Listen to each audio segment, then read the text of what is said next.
The journey begins.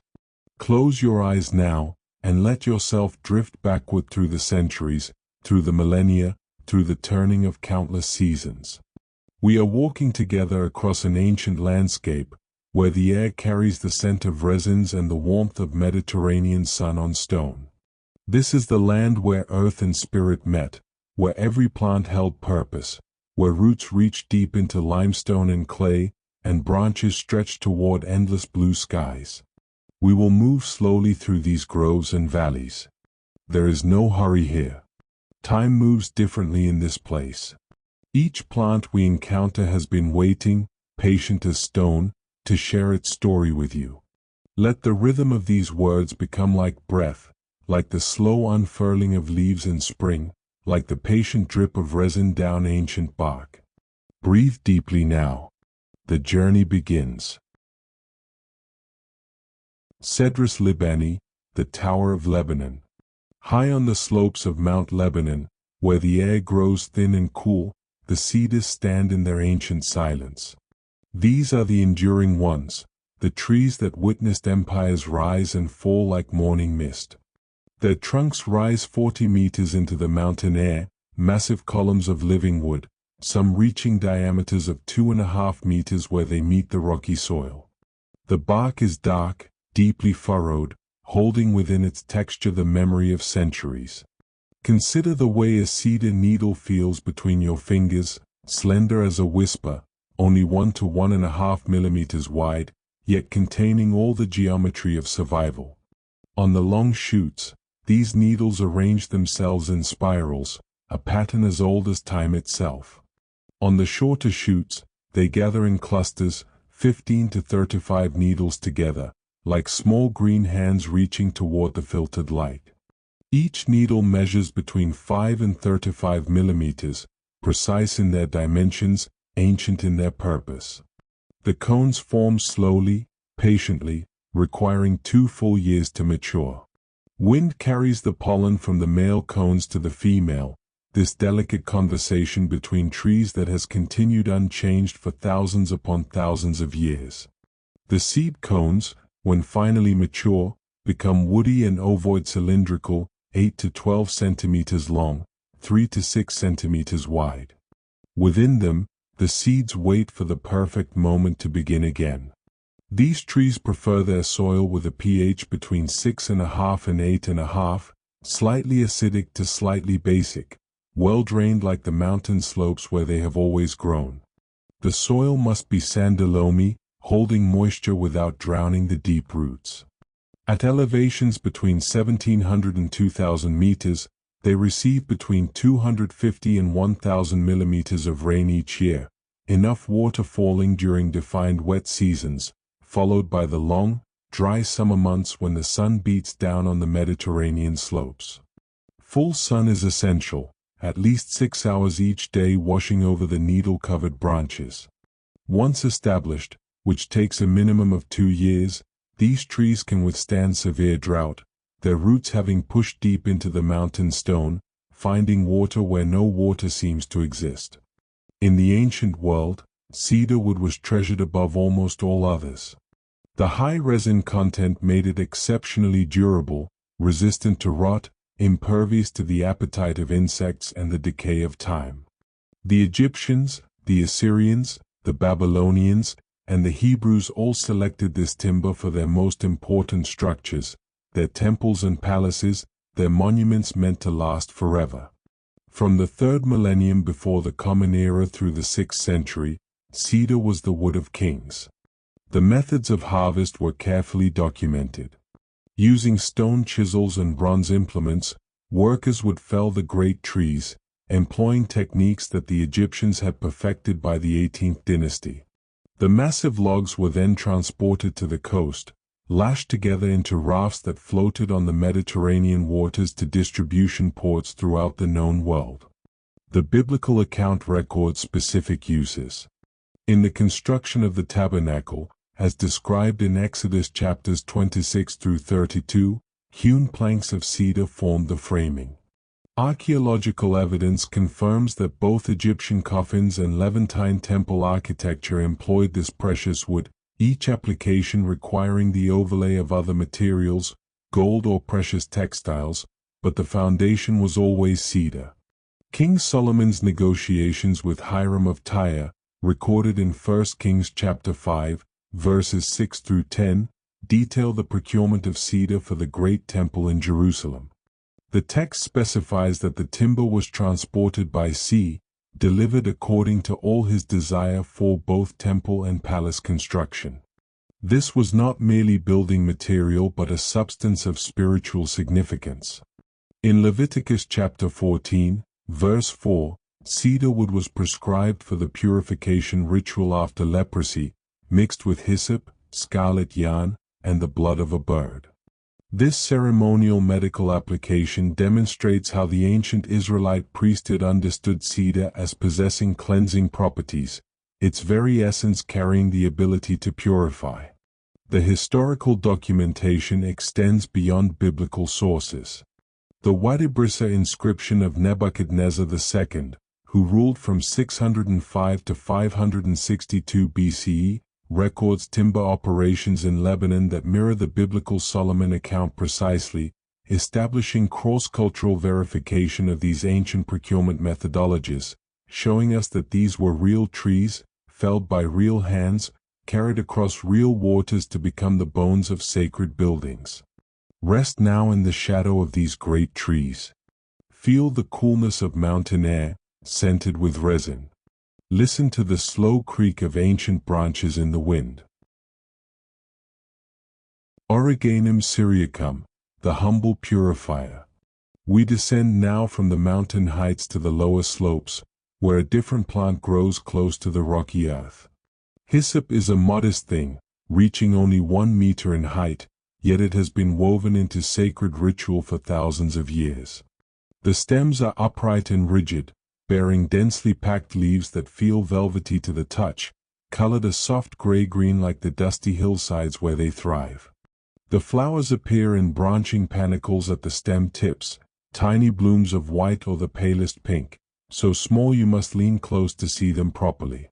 This is Origanum syriacum, classified in the family Lamiaceae, a perennial herb distinct from the European plant often called hyssop today. The Jewish oral tradition is explicit about this identification. The plant they call zeatar in Arabic is the true biblical ezov, the plant of purification and remembrance. There was controversy once about this identification, learned debates between scholars who studied ancient texts and those who studied living plants. But the traditional knowledge proved reliable. The plant that grows throughout the eastern Mediterranean, throughout Syria and Israel, Jordan, and southern Turkey and Lebanon, this is the plant that appears in the sacred texts, not its European cousin. The soil requirements are specific but not demanding. A pH between 6.25 and 6.27, essentially neutral to slightly alkaline, suits this plant perfectly. Well-drained loamy sandy substrates, where water does not linger but passes through, where roots can breathe between the particles of earth. Once established, hyssop tolerates drought with the patience of desert-adapted things. It asks for little water, preferring to dry between the infrequent rains. 3 recognized subspecies occupy distinct regions of this ancient landscape. Subsp. syriacum claims the Levant as its home. Subsp. bivanii spreads from Cyprus to Lebanon. Subsp. sinaicum adapted to the harsh conditions of the Sinai Peninsula, where few plants can survive. Full sun is preferred, though the plant tolerates semishade with grace. Water management reveals the Mediterranean adaptation. Low requirements, with preference for drying cycles between irrigation. This is a plant that learned to wait, to withstand, to persist through the long months when rain does not fall. The essential oil composition contains thymol, gamma-terpenine, and p-cymene, aromatic compounds that give the plant its distinctive scent. Ancient preparation methods involve drying the leaves, then grinding them into fine powder for both culinary and medicinal applications. The process was simple but required care. Too much heat would drive away the volatile oils. Too little crushing would fail to release the aromatic compounds. Archaeological evidence shows that Origanum syriacum was harvested wild throughout the Levantine region. There are no signs of cultivation in ancient times. Instead, people knew where the plants grew, which hillsides and which seasons would yield the best harvest. Specialized processing required crushing the leaves to release and concentrate the aromatic compounds needed for temple ceremonies and ritual use.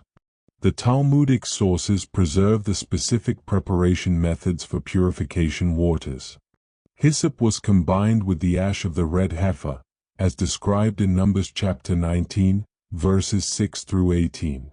This indicates that ancient practitioners understood something of the extraction process, knew that certain properties in hyssop were water-soluble, could be transferred from plant to liquid for ritual cleansing.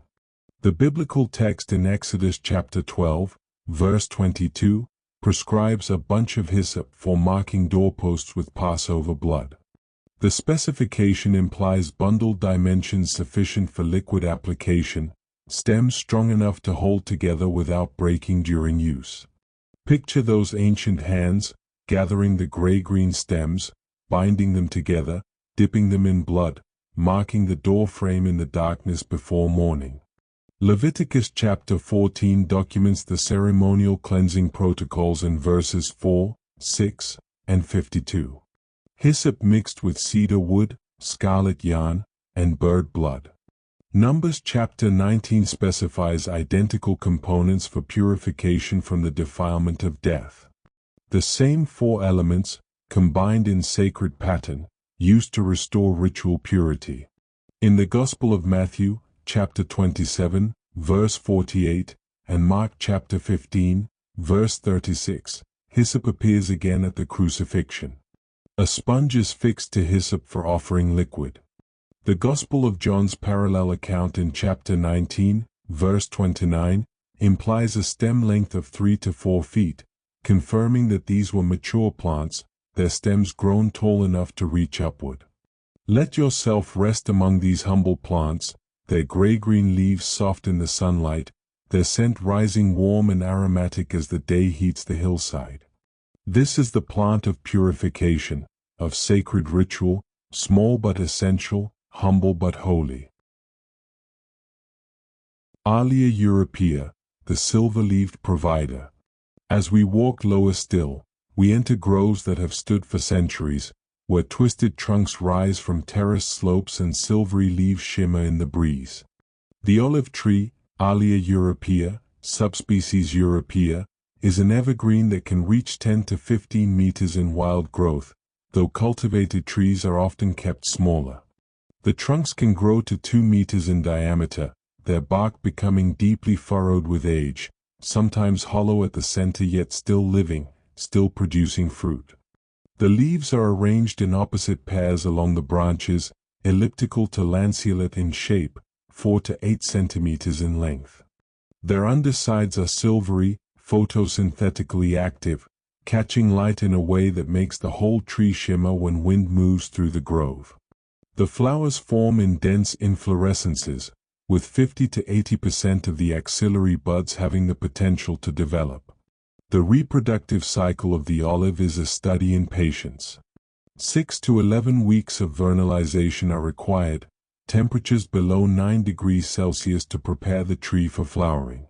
After vernalization, anthesis is delayed 40 to 60 days, the blossoms finally opening when conditions are precisely right.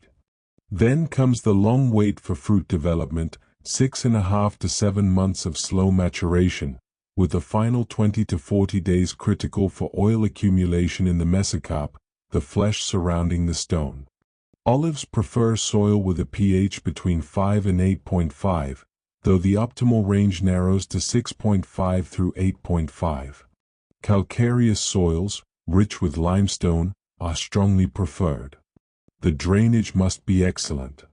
Waterlogging causes disease predisposition and produces poor quality oil. The roots need to breathe, need soil that holds some moisture but never becomes saturated. This is a Mediterranean tree in its essence, endemic to the climate of the Levantine coast, to Israel and North Africa and the warm regions bordering that ancient sea. Archaeological evidence from Kfar Samir, dated to between 7,600 and 7,000 years before present, and from Ein Zippori, shows olive cultivation beginning in Neolithic periods. Lipid analysis of storage vessels confirms that our ancestors were pressing olives for oil in an age so distant it nearly defies imagination. Water management for oil production follows a specific protocol. Once established, trees receive infrequent deep irrigation, perhaps once every 2 to 3 weeks. The soil-moisture balance is critical. Too much water causes fruit splitting. Too little stress reduces oil production. The tree must be kept in that perfect middle place, neither drowning nor thirsting, carefully tended through the growing season. The ancient methods of oil extraction are documented in multiple archaeological installations. At Philistine Gath, 11th century BCE, installations show industrial-scale production. The late Bronze Age sites at Beth Shemesh and Khirbat Kudash confirm that people had perfected the extraction process thousands of years ago.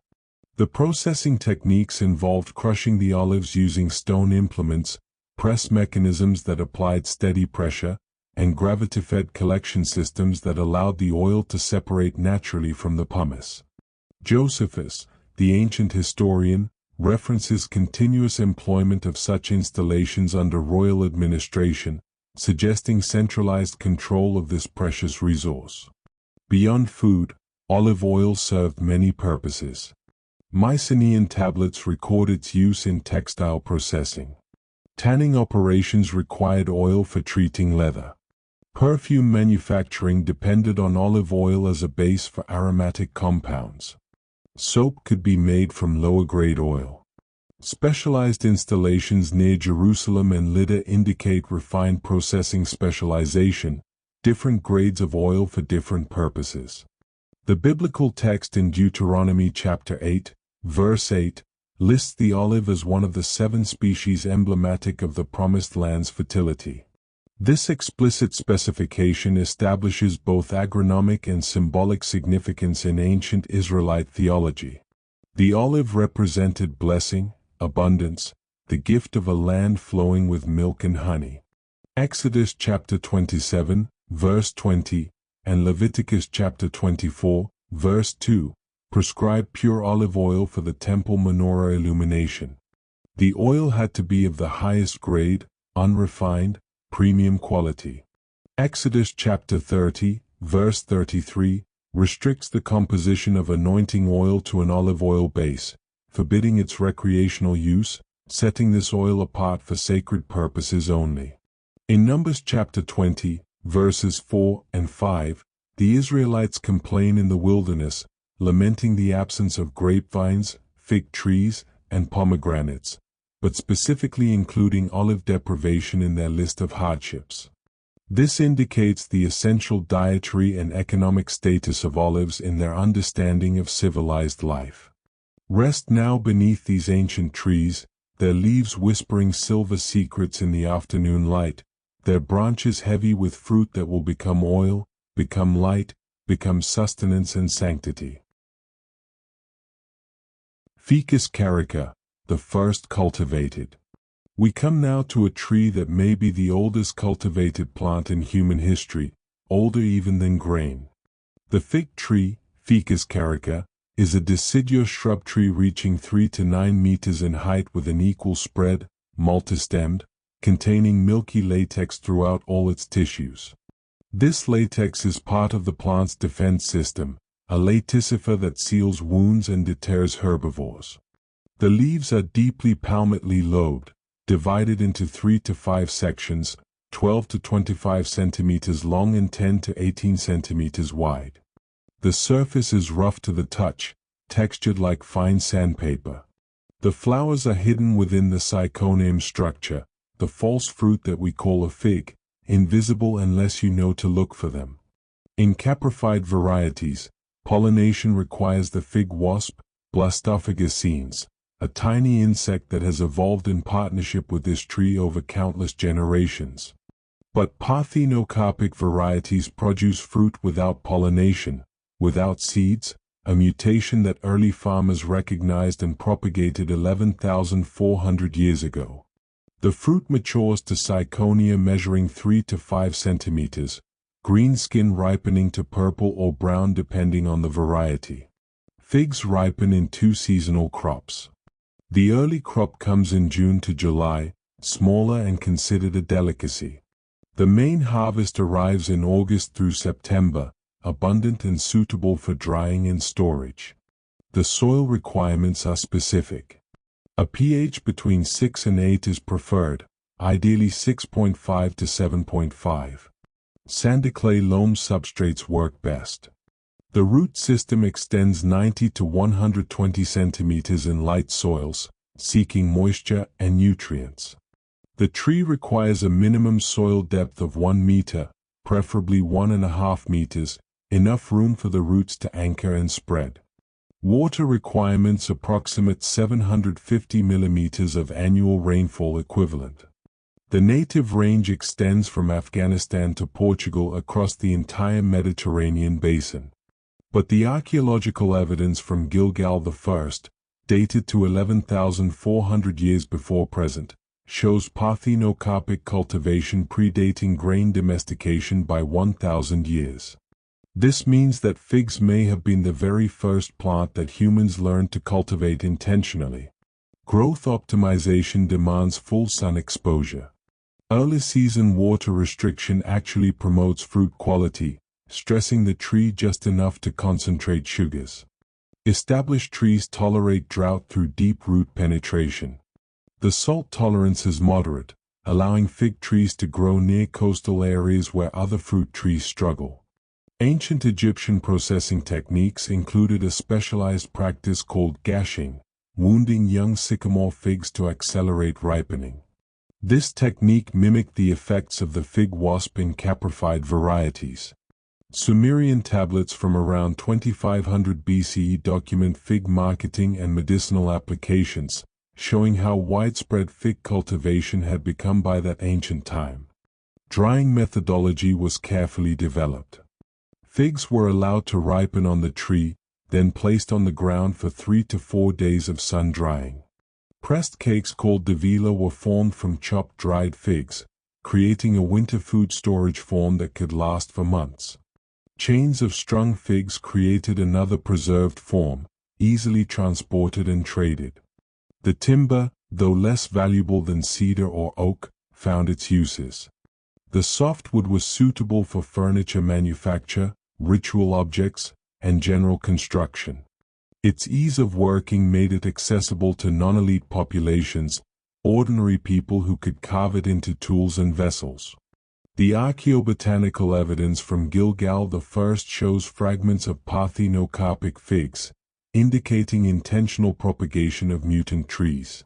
Someone noticed that certain fig trees produced fruit without pollination, without seeds, and chose to preserve and replicate those particular trees. This was agriculture beginning. This was the moment when humans stopped merely gathering and started deliberately shaping plant populations. 1 Samuel chapter 25, verse 18, and chapter 30, verse 12, reference fig cakes as portable food, energy-dense provisions for travelers and soldiers. The Mishnah estimates that dried figs comprised 16% of a prescribed wife's food basket, establishing their status as a dietary staple. 1 Kings chapter 4, verse 25, associates fig cultivation with peace and prosperity. The metaphor was clear to ancient audiences. When people could tend their fig trees without fear, when the harvest could ripen unmolested, that was peace. Jeremiah chapter 24, verse 2, distinguishes between good figs and bad figs in a prophetic vision. Matthew chapter 21, verses 18 through 22, employs the fig tree as imagery for faith instruction. Let yourself rest in the dappled shade of the fig tree, its large leaves filtering the sunlight, the air sweet with ripening fruit, the bark warm beneath your hand. Punica granatum, the many-seeded crown. As evening begins to approach, we enter an orchard where small trees bear fruit like jeweled crowns. The pomegranate, Punica granatum, was recently reclassified from its own family Punicaceae to the family Lythraceae based on phylogenetic analysis, genetic evidence revealing relationships previously hidden. This is a woody deciduous shrub tree reaching 2 to 8 meters in height, its fruit encased in a corrugated shell, the endocarp surrounding hundreds of seeds. The leaves are arranged in opposite pairs, simple in structure, lanceolate-elliptic in shape, 2 to 8 centimeters in length with entirely smooth margins and parallel venation. The flowers are hermaphroditic, containing both male and female reproductive structures, appearing solitary or in clusters, 4 to 6 centimeters in diameter with crinkled petals of orange-red, flamboyant and beautiful. The fruit anatomy is complex and distinctive. A large berry-like structure with a leathery exterior, the interior divided by membranous septa into seed chambers. Each chamber contains numerous areoles, juice-filled coverings around the seeds. Traditional Jewish mythology holds that each pomegranate contains exactly 613 seeds, corresponding to the number of commandments in the Torah, though actual counts vary. The soil preference runs from pH 5.5 to 7.0, slightly acidic to neutral, with tolerance extending to 7.5. Well-drained substrate is critical. The pomegranate adapts to poor soils but performs optimally in moderately fertile loams, balanced soils that provide nutrients without waterlogging. The plant is endemic to ancient Persia, modern-day Iran, from whence it spread throughout the Mediterranean and Levantine coasts. Water requirements are moderate. Even moisture helps prevent fruit splitting, a common problem when irregular watering causes the skin to crack. Once established, the pomegranate is drought-tolerant, another gift of its Persian desert origins. Light requirements specify full sun for optimal flowering and fruiting. The plant requires a warm growing season. Horticultural evidence suggests hardiness zones 8 through 10, with zone 7B possible if given protection from harsh winter weather.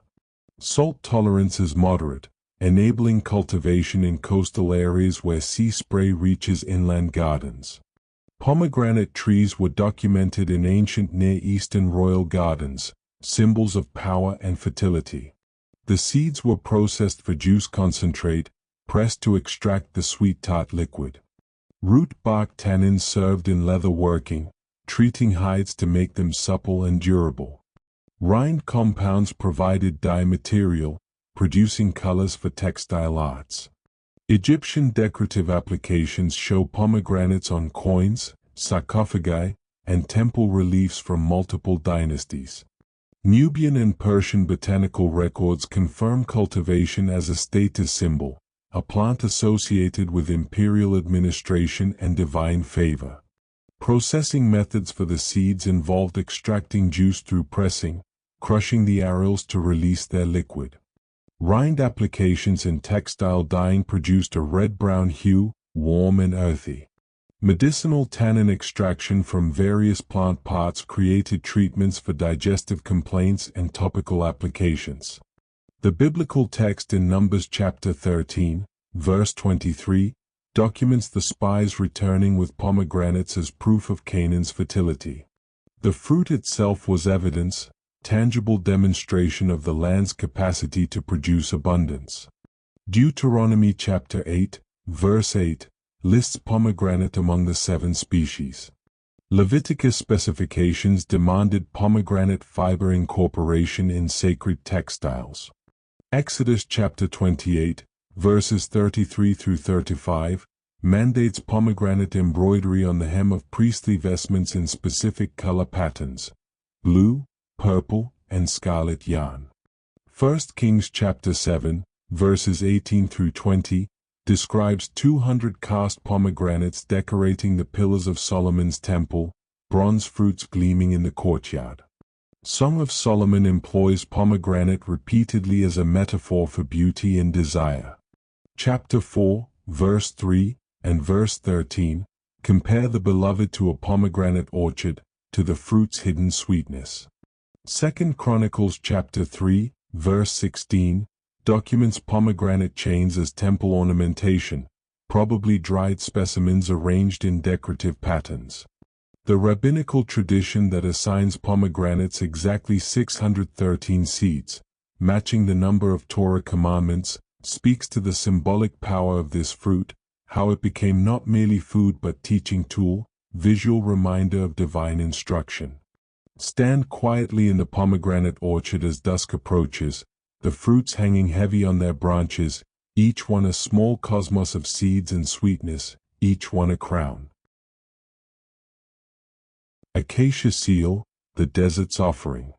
Night is falling as we turn toward the wilderness, toward the harsh lands where few trees grow but those that do become sacred.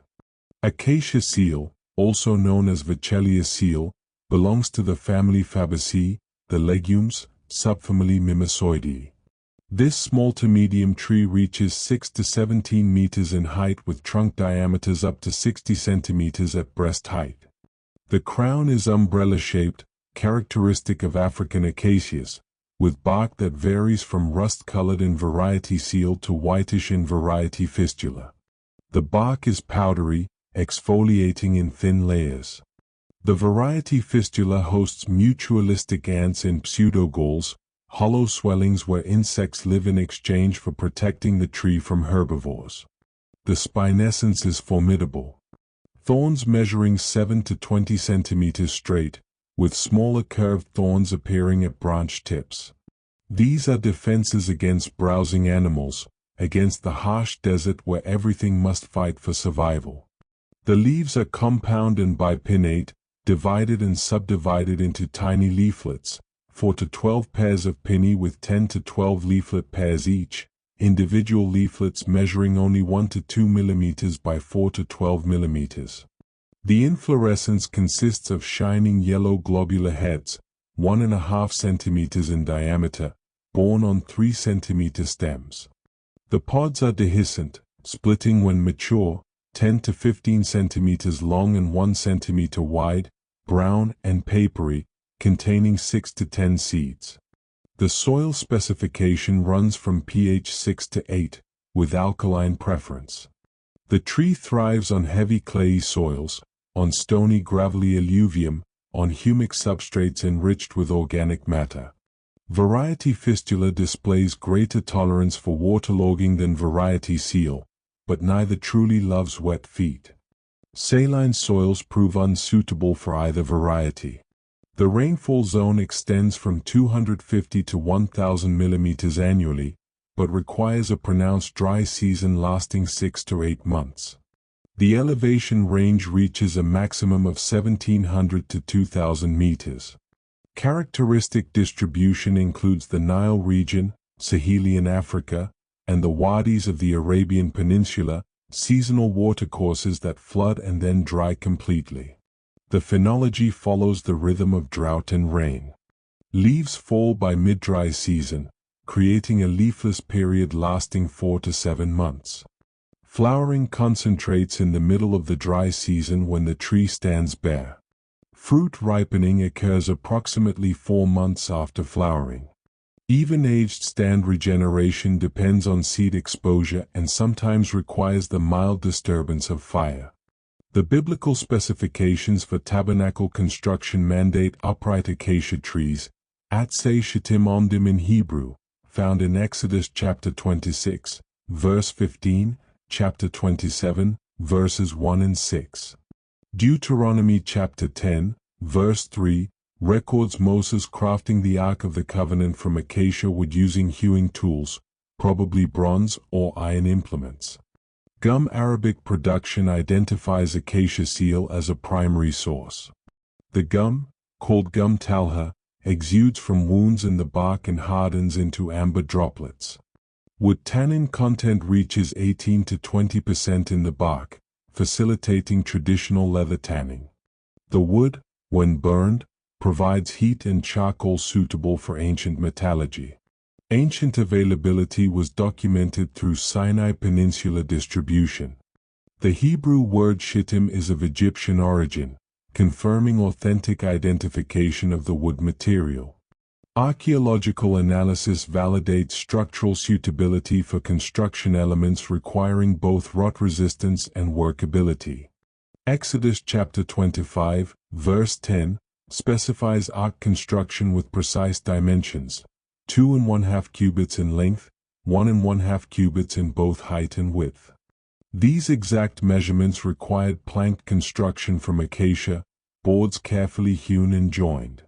Verse 13 requires acacia poles for the carrying apparatus, ensuring the ark could be transported without touching its sacred surface.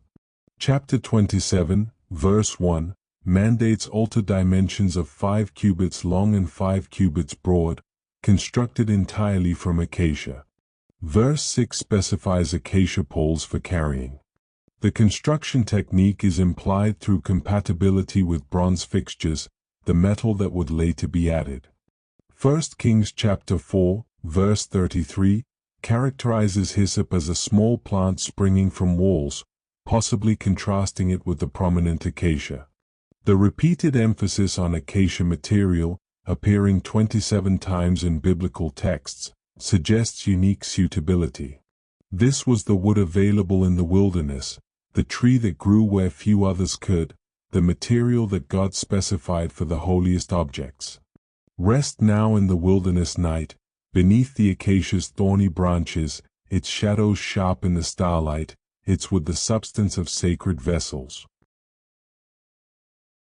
Boswellia sacra, the sacred smoke. Before dawn breaks, we climb rocky slopes toward trees that bleed precious tears. Boswellia sacra, also known as B. carteri, belongs to the family Burseraceae, a small deciduous tree reaching 2 to 8 meters in height with one or more trunks rising from the stony ground. The bark is papery in texture, easily removed in thin sheets. The leaf morphology shows compound structure with an odd number of leaflets in pinnate arrangement, opposite leaflet orientation creating balanced symmetry. The flowers are small, yellow-white in color, gathered in axillary clusters emerging from the leaf joints, 5 petals surrounding 10 stamens, a 5-toothed cup beneath. The fruit is a capsule approximately 1 centimeter in length, small and inconspicuous compared to the precious resin this tree produces. Buttress roots develop on steep slopes, adaptive features for anchoring on rocky substrates where soil is scarce. Pollen production concentrates in male inflorescences, the tree dioecious with separate sexes.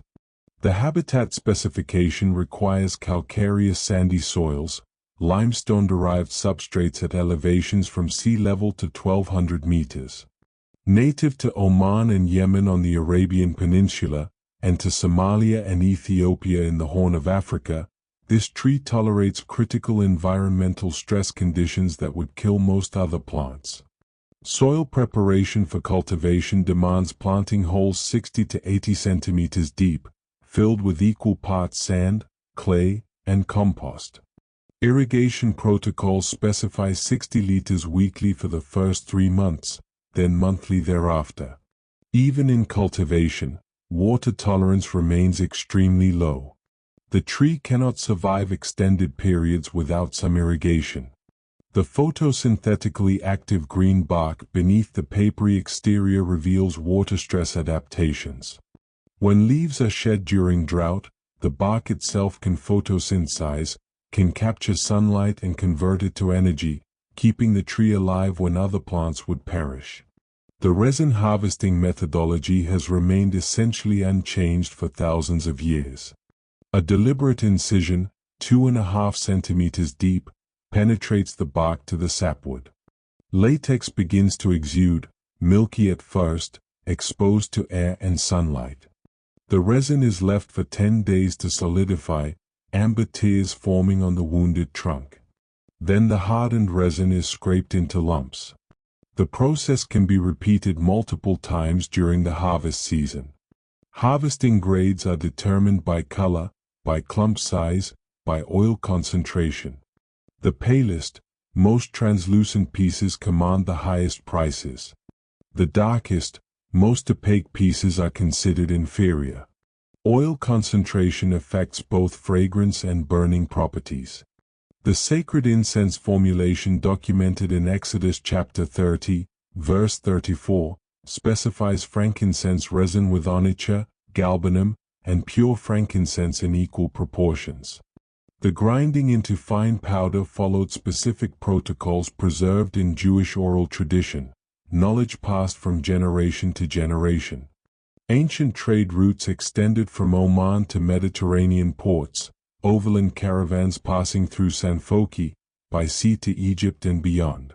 Pliny the Elder documented elephant transport of frankincense to coastal distribution points, great beasts carrying precious cargo. The Magi gift tradition, recorded in Matthew chapter 2, verse 11, associates frankincense with priestly and divine honor, an offering suitable for a king. Exodus chapter 30, verses 34 through 38, constitutes the sole Hebrew Bible passage providing exact frankincense formulation. The text specifies sacred altar burning exclusively, forbidding secular use, setting this incense apart as holy to the Lord. The penalty for unauthorized replication was severe, cutting off from the people.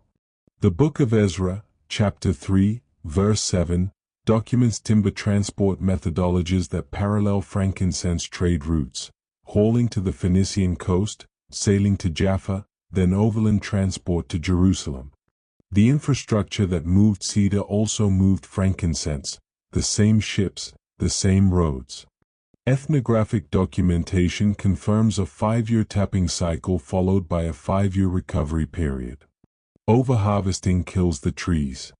Ancient incense quality grades referenced in Pentateuchal prescriptions suggest knowledge of harvest timing effects on resin chemistry, understanding that season and tree health affected the final product. Breathe deeply the imagined scent of frankincense smoke rising in the pre-dawn darkness, sweet and resinous, the smell of prayer made tangible, ascending. Commiphora myrrha, the bitter gift. As the first light touches the eastern horizon, we encounter another resin-bearing tree, cousin to frankincense but distinct in character. Commiphora myrrh, also known as sea mulmul, is classified in the family Burseraceae, a small shrub tree reaching 4 to 5 meters in height, very spiny in character, its branches armed with sharp thorns. The outer bark is silvery whitish, but beneath lies a green photosynthetic inner bark layer, another adaptation for survival in harsh conditions. When water is scarce and leaves must be shed, the bark itself continues producing energy from sunlight. The leaf morphology shows grayish-green papery texture, oblong to oval shapes, 6 to 44 mm long, 3 to 20 mm wide. The leaves arrange alternately along the stems, with 3 leaflets in pinnate compound structure. The flowers are yellow-red and dioecious, male flowers measuring 3 to 4 mm, female flowers slightly larger, arranged in panicle inflorescences. The fruit is smooth, a brown spheroid approximately 1 centimeter in diameter, single-celled and containing a single stone. The seed morphology is optimized for wind dispersal through papery wing structures, allowing the wind to carry seeds away from the parent tree. Soil specifications range from pH 6 to 7.5, neutral to mildly alkaline. Well-drained conditions are essential. Shallow soils are actually preferred, particularly limestone substrates. The tree tolerates poor, stony, sandy substrates, its roots penetrating deep to find moisture. Geographic distribution includes Somalia, the Arabian Peninsula, specifically Yemen and Oman, Eritrea, the Somali region of Ethiopia, and parts of Saudi Arabia. This is semi-arid adaptation at elevations from 250 to 1300 meters.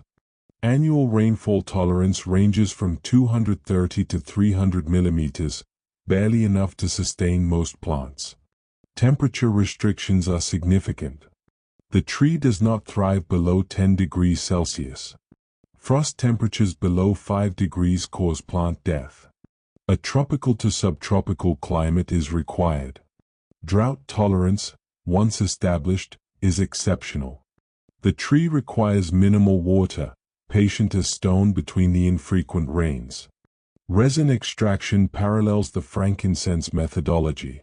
Wounding the tree induces latex secretion, milky white at first. The secretion is collected as coagulated gum, solidifying into lumps. The color ranges from yellow to brown, darkening with age. White streaks develop through oxidation. Somali variety is considered superior to Arabian in brittleness and transparency, qualities that affect both medicinal and aromatic applications. Processing techniques for medicinal preparations involved crushing the dried resin, macerating it in liquid media, water, wine, or oil, and combining it with other aromatic plants to modify or enhance its properties. Greek soldiers documented using myrrh for wound disinfection and antiseptic purposes, battlefield medicine from ancient times. Ancient perfume applications combined myrrh with frankincense and other aromatics. Pliny references extensive medicinal classifications. Distillation methodologies, documented after 1540 CE but likely practiced earlier in simpler forms, extract essential oil with a warm, balsamic aroma. Contemporary distillation yields 4 to 8% oil from dried resin, concentrated essence. The biblical text in Matthew chapter 2, verse 11, documents the Magi gift tradition, myrrh presented alongside frankincense and gold to the infant Jesus. Mark chapter 15, verse 23, records myrrh wine mixture offered to Jesus at the crucifixion, likely as an analgesic, attempting to dull the pain. Alternative gospel references mention gall rather than myrrh, indicating translation variations or different traditions of the same event. Exodus chapter 30, verse 23, and similar passages document myrrh as a component of holy anointing oil. The formulation combined myrrh with cinnamon, aromatic cane, cassia, and olive oil in measured quantities. The ceremonial prescription specified exclusive temple use, forbidding secular application. Numbers chapter 11, verse 7, describes manna's appearance as like coriander seed, and the color thereof as the color of bdellium, a myrrh-like resin substance. Archaeological chemical analysis has identified myrrh compounds in incense residues from temple contexts, confirming that these ancient descriptions refer to actual materials, not merely symbolic or mythological substances.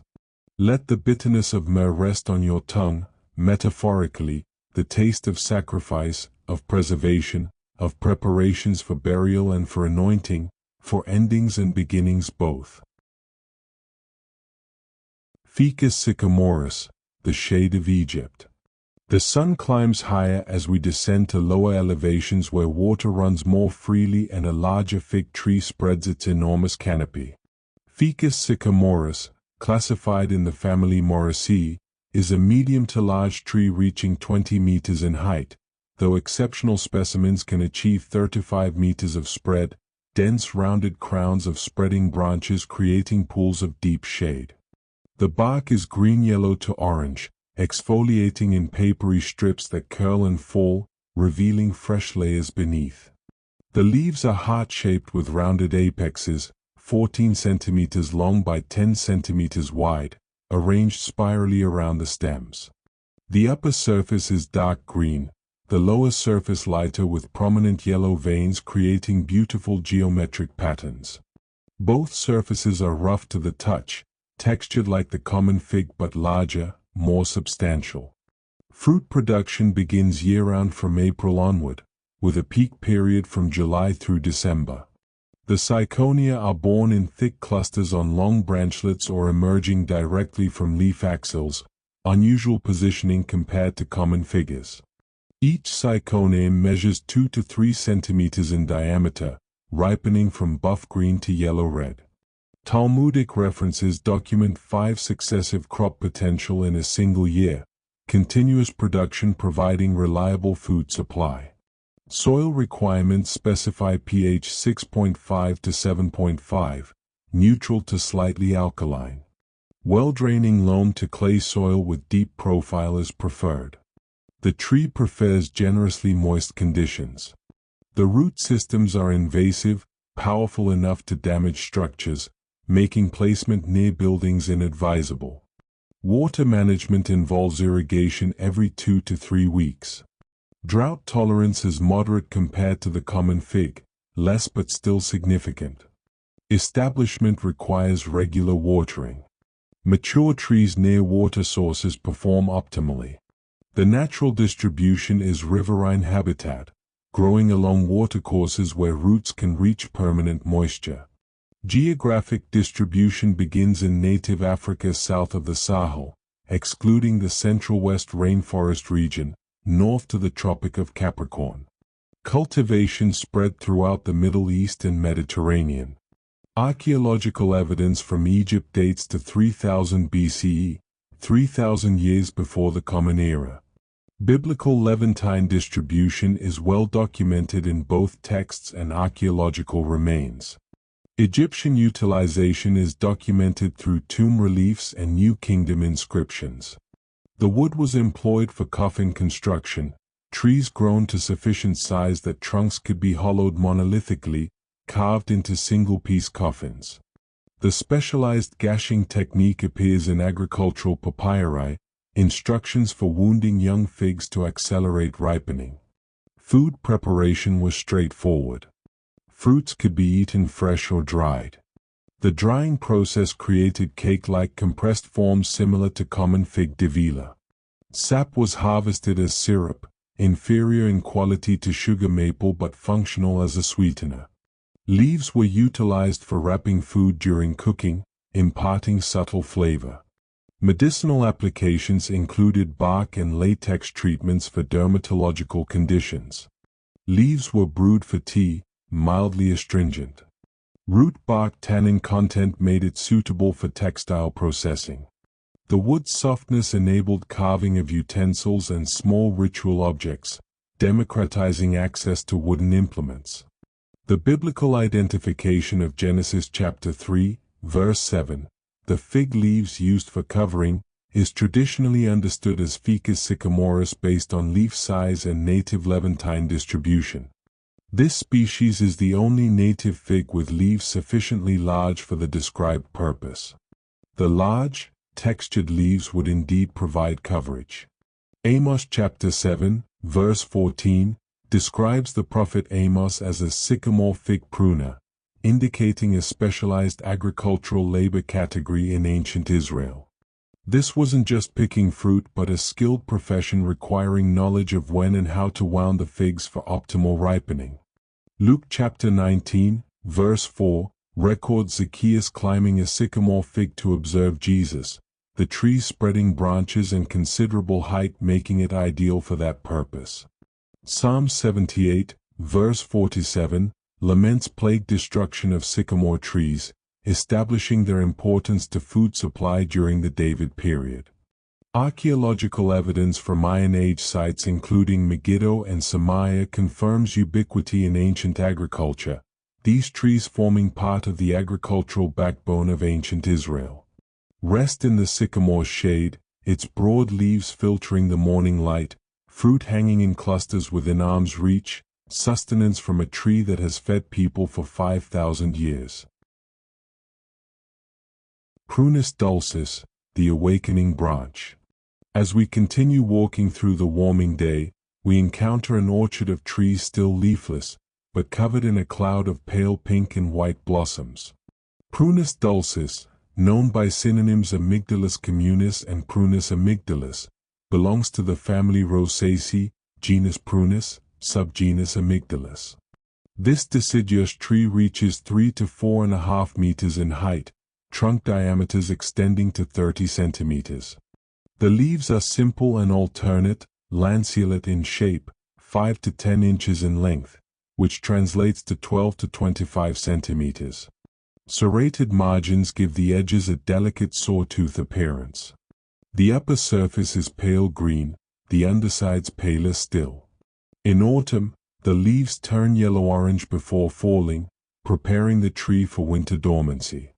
The flower structure is fragrant and bowl-shaped, petals the palest pink or pure white, appearing before leaf emergence in early spring, sometimes as early as late winter. This early flowering makes almond blossoms a symbol of awakening, of the return of life after cold months. The fruit is technically a drupe, developing through spring and summer, yielding a hard-shelled seed containing the edible kernel. Shell corrugations distinguish the Amygdala subgenus from other Prunus species. Soil requirements show extreme adaptability, pH 5.5 to 8.5, from moderately acidic to quite alkaline. The tree prefers moderately fertile, well-drained substrates. Heavy waterlogged clay must be avoided. Professional growers target pH 6.5 to 8 for optimal productivity, but the tree tolerates a much wider range. Climate specification demands Mediterranean conditions with cool winters and hot summers. 300 to 600 chilling hours below 7 degrees Celsius are required for proper bud break. Without sufficient winter chill, the tree fails to flower properly.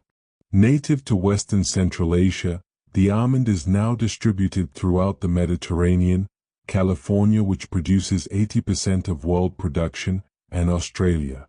Water management shows moderate requirements once established. Well-established trees tolerate drought, their roots seeking deep water. Deficit irrigation practices in Mediterranean environments can actually increase yields without sacrificing quality, stressing the tree just enough to concentrate the nut oils and flavors. Nut extraction and processing follows the rhythm of late summer. Harvesting typically occurs in August through September when hulls split naturally, exposing the shell within. Mechanical shelling equipment is employed for commercial production, but traditional methods simply crack the shells by hand or stone. Kernel blanching, hot water treatment, removes the brown seed coat for aesthetic and culinary purposes. Ancient applications included grinding nuts for flour supplementation, extending grain supplies with nutritious tree crop material. Oil extraction served cosmetic and medicinal purposes, almond oil valued for its mildness and skin-softening properties.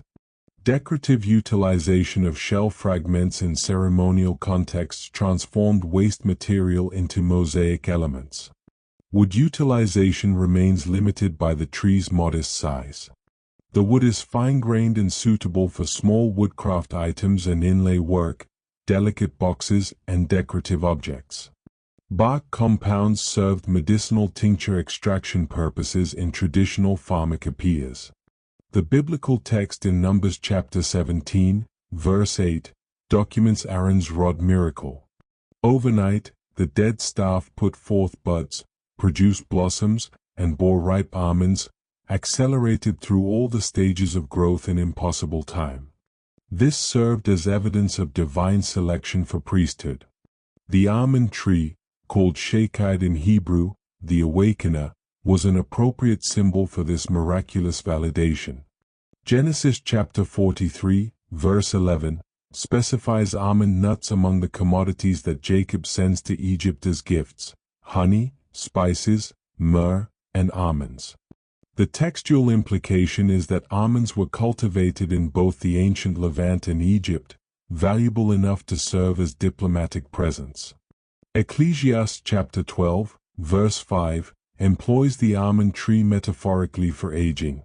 The almond tree blossoms, referring to white hair, the transformation from dark to light that comes with advanced years. The metaphor presupposes audience familiarity with the distinctive white flower phenology, the way almond orchards turn snow white in early spring. Stand among the almond blossoms, petals falling like gentle snow, the air filled with delicate fragrance, the promise of nuts forming where flowers fade, life continuing its ancient cycle. Quercus caliprinos, the covenant witness. We turn now toward older groves, where trees that can live 700 years stand as living monuments. Quercus caliprinos, also known as Q. cocciferous subspecies Caliprinos, the Kermes oak, is classified in the family Figaceae, section Ilex. This evergreen oak reaches 3 to 5 meters in normal growth, occasionally extending to 10 meters with trunk diameters exceeding 1 meter when growth is unrestricted. The leaf morphology is diagnostic. Velvety undersides distinguish this species, small evergreen rigid leaves, only 1 to 2 centimeters in length, densely crowded along the branches. The margins are spiny with variable tooth configuration, defense against browsing. Larger specimens display oblong leaves with reduced spinescence, the tree modifying its armor as it grows. The acorn structure is distinctive. Cupules are bell-shaped with longer linear scales that are slightly reflexed and grapepubescent, covered in fine hairs. The cupule encloses a significant portion of the acorn. The acorns themselves measure 1 to 3 centimeters, narrow in shape, nearly covered by the distinctive cupules with their pointed outgrowths. Soil specification shows remarkable adaptability, acid, neutral, or alkaline pH, native to both limestone and siliceous rocky substrates, tolerating clay, loam, and sand. Low water requirements characterize established specimens. By the third year, supplemental irrigation becomes unnecessary, the tree self-sufficient. Geographic distribution is specifically Eastern Mediterranean. This is sometimes called the Palestine oak. Native to Lebanon and Algeria. Recently introduced to California from Israeli specimens in 1964, planted at the UC Davis Shields Oak Grove, termed Levantine live oak in American horticultural circles. Light requirements specify full sun as essential. Drought tolerance is exceptional, a true Mediterranean scrub adaptation. Salt tolerance is moderate, allowing some coastal exposure. Frost hardy to zones 6 through 10, quite cold tolerant for an evergreen oak.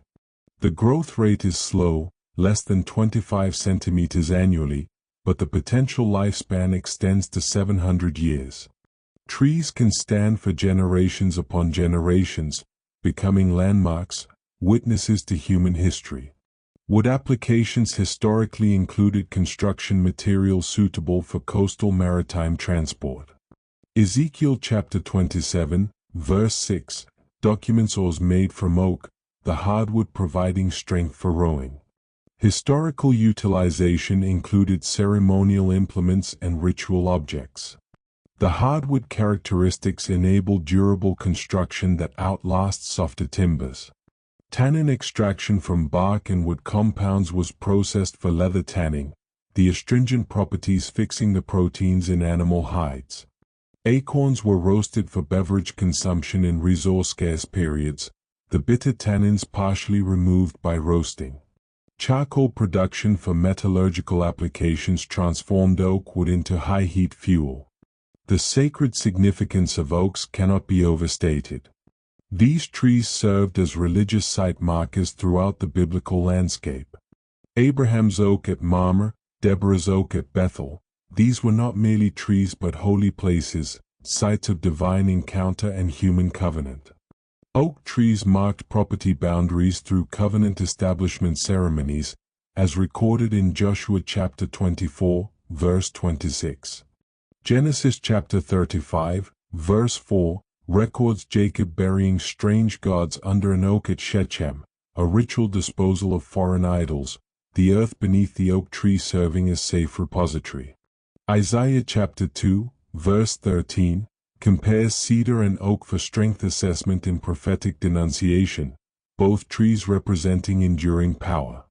Joshua chapter 24, verse 26, documents the placement of a stone under an oak at the Shechem sanctuary as a covenant witness. The repeated association with decision-making locations, Judges chapter 4, verse 5, references Deborah's location, suggests these trees served as communal gathering points, natural temples beneath spreading branches. Ezekiel chapter 27, verse 6, specifies oak for Tyrian or manufacture, indicating timber suitability and availability for shipbuilding. Isaiah chapter 44, verse 14, employs oak as a carpenter's wooden metaphor. Amos chapter 2, verse 9, references oak's strength similarly to cedar, the two trees paired as exemplars of power. Sit beneath the oak's evergreen canopy, its velvety leaves catching the afternoon light, its roots extending deep into the limestone, its presence a testament to endurance, to witness, to the slow accumulation of years. Cyperus papyrus, the river's gift.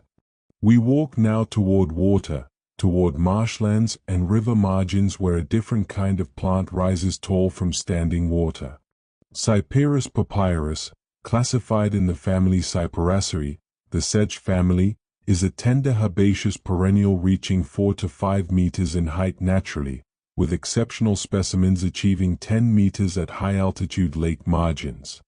The plant forms tall reed-like stands from thick woody rhizomes that creep through the mud. The morphology is immediately recognizable. Triangular stems, three-sided in cross-section, green culms 5 to 6 centimeters in diameter at the base, expanding to 15 centimeters in robust specimens.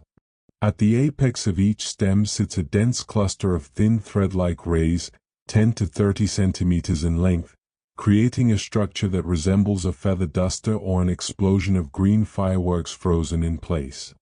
The flower clusters are greenish-brown, yielding brown nut-like fruits, small and easily scattered by wind and water. The reproductive anatomy includes 3 accepted subspecies.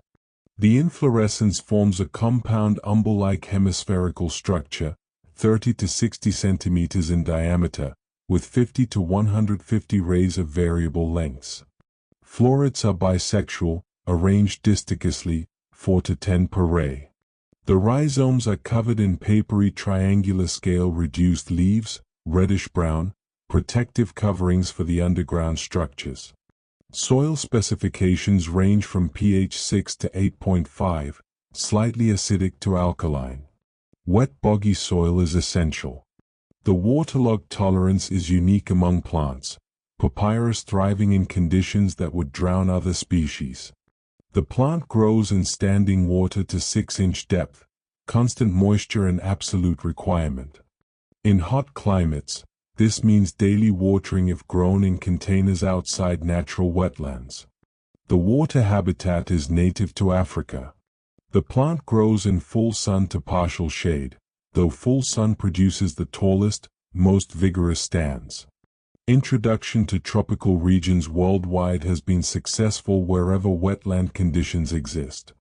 Natural development occurs in flooded swamps, lake margins, and river estuaries where the water table remains high or where seasonal flooding occurs.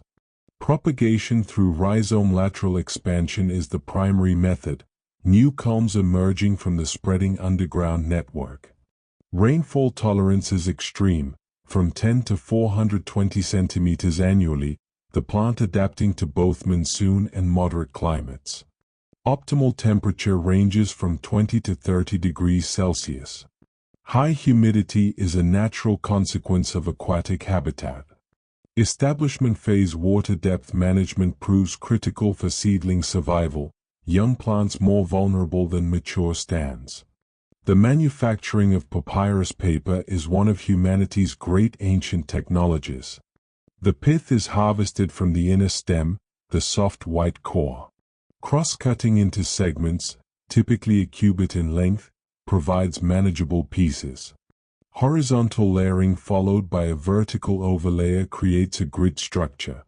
Compression bonding requires no adhesive. The plant's natural sugars and starches act as glue when pressed. Drying in the sun produces the final writing surface, smooth and durable. The earliest evidence of papyrus paper comes from the Diary of Myrrh, dated to approximately 2560 to 2550 BCE, logistical records from the Great Pyramid's construction. This means papyrus paper was already a mature technology 400 to 500 years ago. Beyond paper, papyrus found numerous utilizations.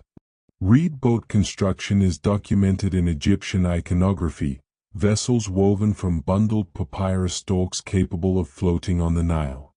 Matte plaiting for floor coverings appears in archaeological validation through ceiling fresco patterns showing the weave. Rope twisting, sandal manufacture, basket weaving, window shade production, all employed papyrus fibers. Specialized processing for pharmaceutical preparations involved root compound extraction. Juice consumption from the pith was recorded for various ailments. Medicinal applications for throat disease prevention included wearing papyrus amulets, the plant itself considered protective. The textual data is notable for absence rather than presence. Papyrus appears rarely in biblical texts despite contemporaneous Egyptian cultural prominence. This reflects Levantine preference for palm and flax paper materials. However, Egyptian papyrus export documentation indicates Mediterranean trade connections existed. The Coptic Christian manuscript tradition preserves extensive New Testament papyri fragments. Administrative correspondence from the Ptolemaic period documents trade agreements with Mediterranean partners, indicating papyrus as an established commodity with recognized value. Archaeological papyri from Wadi al-Jaf on the Red Sea coast contain construction logistics for the Great Pyramid, administrative infrastructure contemporaneous with the biblical patriarchal narrative period. These documents show sophisticated bureaucracy, record-keeping, project management, all made possible by papyrus paper. Stand at the water's edge where papyrus grows, the gentle rustling of thread-like rays in the breeze, the thick culms swaying slightly, creating whispered conversations, the plant that allowed human thought to be preserved across millennia. Linum usatissimum, the thread of civilization. As afternoon wanes, we come to fields where a different plant grows low to the ground, its stems slender but containing within them the possibility of transformation from plant to fabric, from fiber to fine linen. Linum usatissimum, known by synonyms L. crepitans and L. humile, is classified in the family Linaceae. This annual herbaceous plant is the sole cultivated species among nearly 230 species in the genus Linum. The morphology is elegant in its simplicity. Erect stems rise 60 to 120 centimeters in height. The leaves are simple, sessile, linear-lanceolate with entire margins, no lobes or teeth, just smooth edges. The inflorescence forms terminal raceme cymes, branching clusters at the stem tops. Flowers may be blue or white, with blue-flowered cultivars genetically dominant, producing finer fiber. White-flowered cultivars prove more hardy, better suited to marginal conditions. The root architecture consists of a short taproot with fibrous branches extending 90 to 120 centimeters in light soils, seeking moisture and nutrients from a large volume of earth. Seed capsules yield 6 to 10 seeds per ball, small round seeds rich with oil. The debate continues whether flax arose through polyphyletic origin theory or from a single progenitor, L. angustifolium, in a simple domestication hypothesis. Soil specifications indicate pH 5.5 to 7.0 as optimal, though documented range extends from 4.1 to 7.0, considerable tolerance for acidity. Well-drained medium to heavy texture is preferred. Silt loam, clay loam, silty clay. Poor yields result from sandy substrates, insufficient water and nutrient retention. High fertility substrate requirement means flax needs rich soil, depleting nutrients rapidly. Climatic zones show strong concentration at 49 to 53 degrees north latitude, where 96% of global production occurs. Secondary zones at 22 to 65 degrees north and 30 to 45 degrees south record lower yields. Growing season rainfall from April through June of 150 to 200 millimeters proves optimal. Cool to moderate temperature preference characterizes successful cultivation regions. Water management requires 450 to 750 millimeters annual rainfall equivalent. Deficit irrigation strategies can be employed where rainfall is insufficient. The plant is salt intolerant, requiring quality water. The growth cycle spans 90 to 125 days, vegetative phase 45 to 60 days, flowering 15 to 25 days, maturation 30 to 40 days.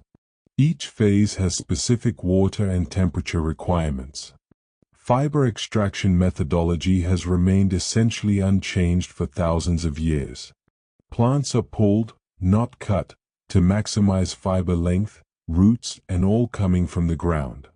Retting, water soaking, separates the fibers from the woody core through controlled bacterial action. This process requires timing and skill. Too little retting leaves fibers bound to wood. Too much retting weakens the fibers.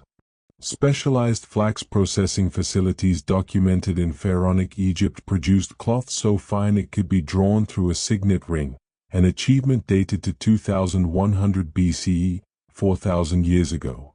The fineness of Egyptian linen remains legendary, the height of textile technology in the ancient world. Harvesting timing proves critical to fiber fineness. Young plants harvested green yield the finest textiles, fibers delicate and soft. Aged plants produce coarser fibers suitable for rope and sacking. Root bark combing separated the fibers from the woody cortex, a labor-intensive process requiring skilled hands. Oil processing involved crushing linseed to extract oil for multiple purposes. Drying applications allowed the oil to polymerize, forming hard surfaces when exposed to air. Paint base utilized this drying property. Medicinal laxative formulations employed the oil's gentle effects on digestion. Ancient Mediterranean and Mesopotamian records document dual utilization, both fiber and seed products valued. The biblical text in Exodus chapter 9, verse 31, records a plague destroying flax, and the flax and the barley were smitten.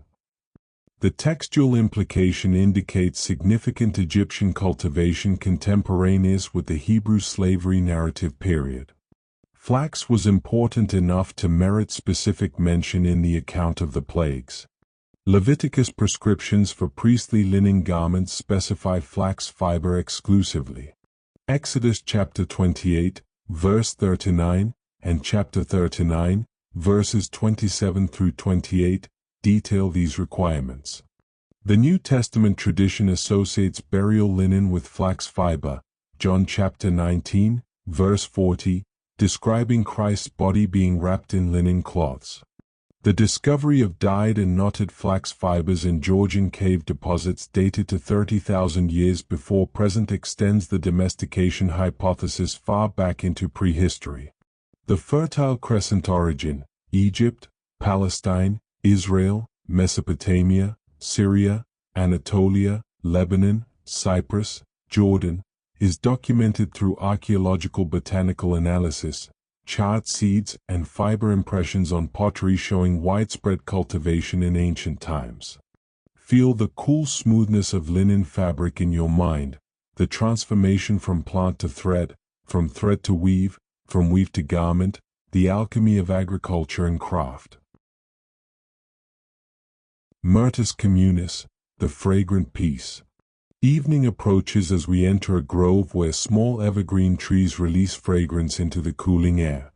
Myrtus communis, the common or true myrtle, is classified in the family Myrtaceae. This evergreen shrub to small tree reaches 4 to 5 meters in height, occasionally 6 to 12 meters with age. Two subspecies are recognized, Subsp communis and the compact Subsp tarentina. The leaf morphology shows opposite arrangement, leaves 2 to 5 centimeters in length, fragrant with essential oil-bearing tissues that release scent when crushed. The flowers are white or pink tinged, 5 petals surrounding numerous prominent stamens creating a delicate brush-like appearance, 3 to 4 millimeters in diameter, simple but beautiful. The berries are edible, blue-black when fully ripe, developing from red through purple. The fruit anatomy consists of rounded berry structure, 10 to 12 millimeters in diameter, with pulpy interior containing multiple seeds. Dispersal occurs primarily through bird consumption, birds eating the fruits and depositing seeds far from the parent tree.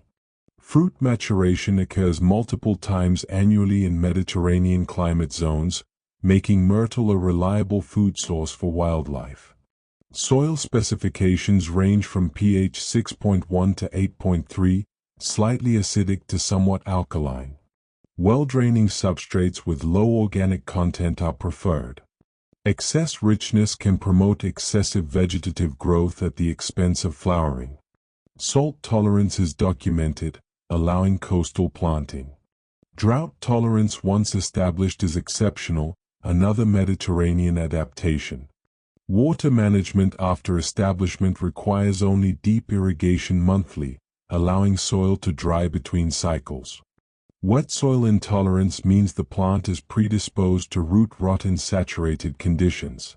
Mediterranean origin distribution extends across southern Europe, North Africa, Western Asia, Macaronesia, and the Indian subcontinent, a wide range reflecting ancient human movement and trade. Light requirements specify full sun as optimal for dense growth and maximum flowering. Cold hardiness extends to -10 to -15 degrees Celsius, provided the plant is sheltered from drying winds.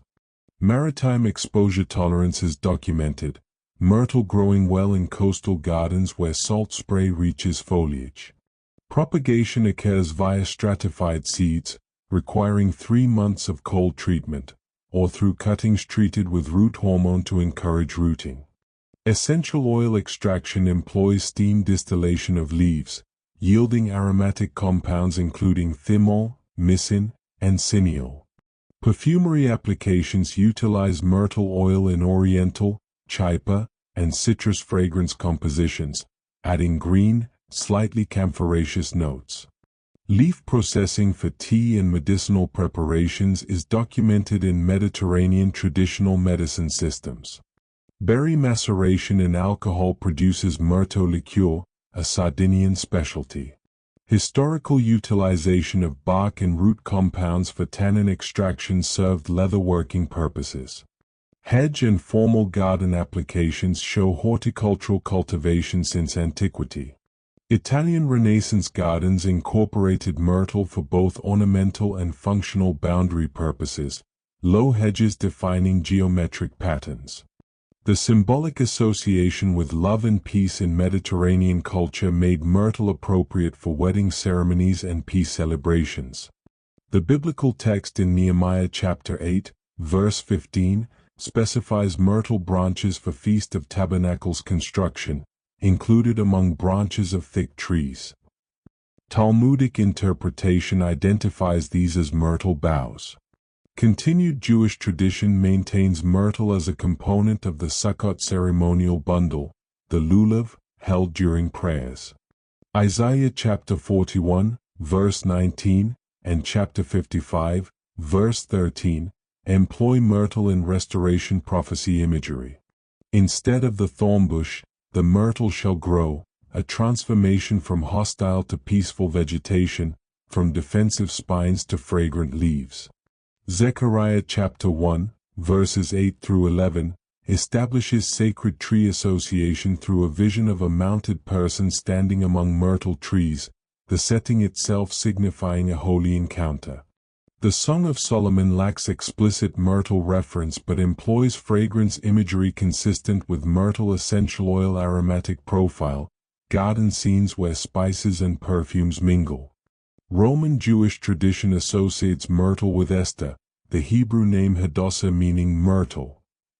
The Book of Esther's beauty preparation context suggests aromatic applications, fragrant oils, and herbs preparing the young women who came before the king. Breathe the evening air scented with myrtle, the small white flowers releasing their perfume as darkness approaches, the berries ripening toward purple-black, peace made tangible in leaf and flower. Lawsonia inermis, the stain of beauty. As twilight deepens, we come finally to the last plant on our journey, a shrub whose leaves have colored human skin and hair for thousands of years. Lawsonia inermis, the henna tree or Egyptian privet, is classified in the family Lythraceae. This tall shrub to small tree reaches 1.8 to 7.6 meters in height, 6 to 25 feet, with glabrous smooth multi-branched character. The branchlets end in spine tips, mild defense against browsing animals. The leaf morphology shows opposite arrangement, glabrous and subsessile, meaning nearly without stalks, the leaves sitting close to the stems. Elliptical lanceolate in configuration, 1.5 to 5 cm by 0.5 to 2 cm in dimensions. The apices are acuminate, tapering to sharp points. Venation is depressed on the dorsal surface, creating subtle texture. Flower structure is hermaphroditic, containing both male and female organs, with 4 sepals and a 5-petaled corolla. Flowers may be white or red. 8 stamens arrange in pairs on the calyx tube rim, surrounding the 4-celled ovary.